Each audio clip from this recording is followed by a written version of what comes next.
Welcome to the 23-24 RCX Challenge, Beneath the Surface.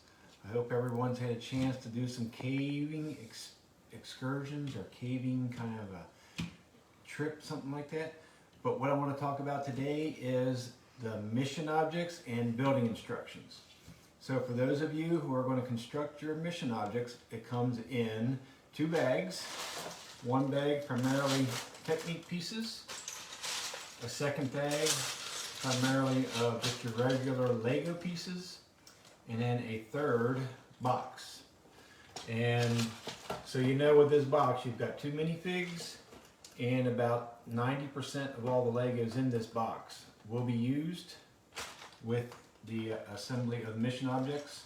There also is some extra Legos, technique style Legos in here that are like pegs and connectors and whatnot that are extra as well. So don't get upset when you're done assembling these objects and you realize you've got about 30-40 extra pieces, because you will have a few extra regular Legos in the box and a few extra technique Legos in the bag. And now we're going to start assembling your mission objects.